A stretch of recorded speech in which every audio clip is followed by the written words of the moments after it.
Inside Apple's iPhone factory in China. Hello viewers, welcome to my YouTube channel.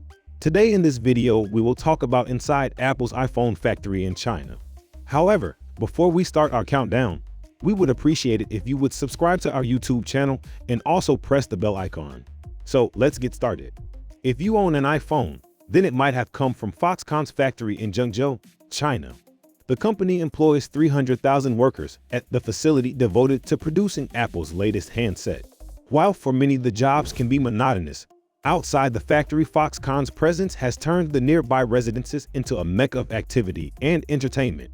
Foxconn is the biggest employer in China with some 1.3 million members of staff on the books in 2018.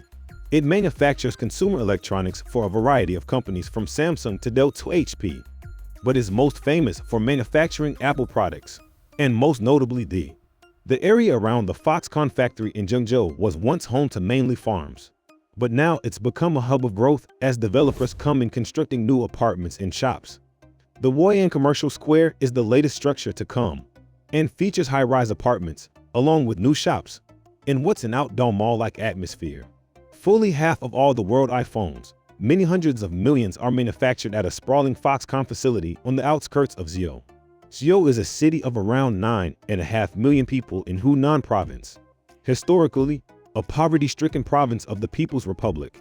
Locals often refer to the Zhou Foxconn plant as iPhone City, and that's a pretty fair description. At peak time, some 350,000 staff work there, most living in dormitories on site. During the build-up to a big new iPhone release, the plant can produce as many as 500,000 units a day. That's nearly 350 every minute around the factory. Supporting businesses such as restaurants, massage parlors, and shoe shops have sprung up to support the mammoth workforce inside the Zhengzhou factory, which is dedicated to the final stage of iPhone assembly. Some 400 discrete tasks are broken down and carried out by its army of workers. Most employees will perform one task repeatedly over and over again day after day. This could be as interesting as soldering or as dull as fitting a single screw into the back of the devices again and again and again. So how do they recruit? Back in 2017, a student at NYU called DZ went undercover for 6 months at the Zhengzhou plant to investigate the labor. According to Zin's report, all he had to do to get hired was join a queue of eager applicants outside the factory. Sin was asked for his identification and retired to recite the English alphabet as it was in common use in the factory. Then he was in Zen, worked on an assembly line with around 200 other recruits, monotonously assembling many hundreds of devices per shift. He said the work was boring and tiring, but didn't report any specific abuses across the ruling 6-day week. Aside from a supervisor yelling every now, his main complaint was that the overtime was presented as voluntary, but was very clearly mandatory on pain of being fired.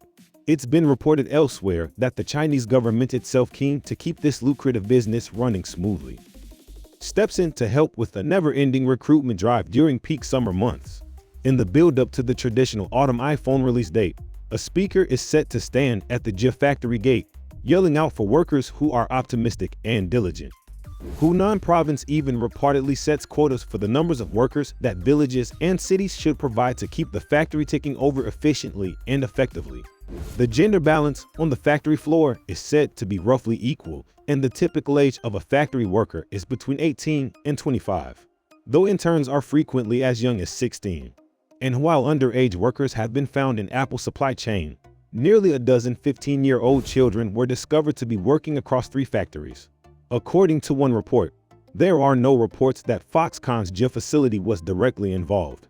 Worker conditions in Zhou, while not as brutal as sweatshops, seem extraordinary to Western eyes. Factory workers stay close by the plant in dorm buildings, up to 12 stories high, with 8 workers sharing a room, sometimes with only 1 bathroom per floor, shared by as many as 200 people.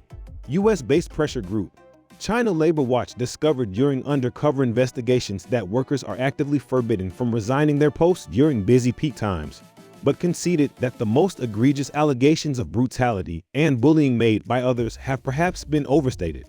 One worker whose role was wiping special polish onto the LCD screens said she handled around 1,700 iPhones a day, and that it was mundane work, but also that there were worse things to endure in life than mono. However, The grin of working 6 straight days, only seeing family on Sunday if they happen to live locally, clearly takes its toll. The most common complaint about working at Foxconn in Xiao is boredom. When NY student Zhang spent those 6 weeks on the production line, he said he quickly grew to hate it. Real workers speaking anonymously have claimed a high turnover of staff. After a year, people get bored or disinterested, claimed one. When that happens, they leave. Other Foxconn workers have said that while building iPhones isn't exactly their childhood dream, the facility is no better or worse than other Chinese factories they'd worked at. Of course, there is a much darker side to the allegations leveled to Apple, although not directly related to the assembly plant in Yangzhou.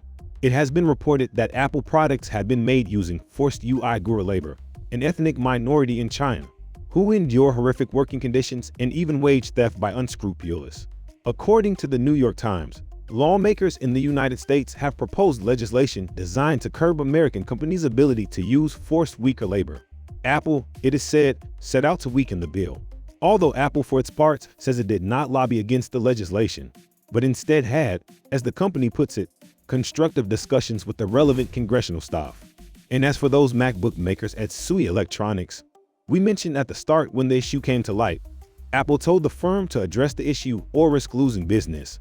But Apple otherwise continued to work with Suyin for 3 years. Former members of the so-called supply responsibility team at Apple told reporters from the information that the Suwon incident wasn't isolated, and that profits sadly seem to have been the driving force between decision-making. So what does the future look like for Apple and its labor practices as living standards in China inevitably improve? So does the cost of labor, and so the factories may well move elsewhere.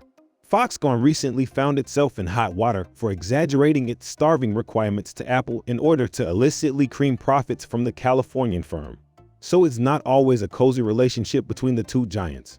Most Undercover student Zhang observed in 2017 that several stations on the production line where he worked were already taken up by robots known in-house as Foxbots, a trend that will surely continue. However, its iPhones are manufactured. Going forward into the future, let's just hope Apple's working practices live up to the firm's lofty brand ideals, and that latter-day disciples of Steve Jobs can at least help someone somewhere get a good job. What do you think? Is Apple justify keeping suppliers at arm's length in order to keep costs competitive for the end user? So this was our today's video. I hope you all liked this video. Don't forget to hit the like button and subscribe my channel. And also share it with your friends and family. We will be back soon with a new video. Till then, keep supporting and take care.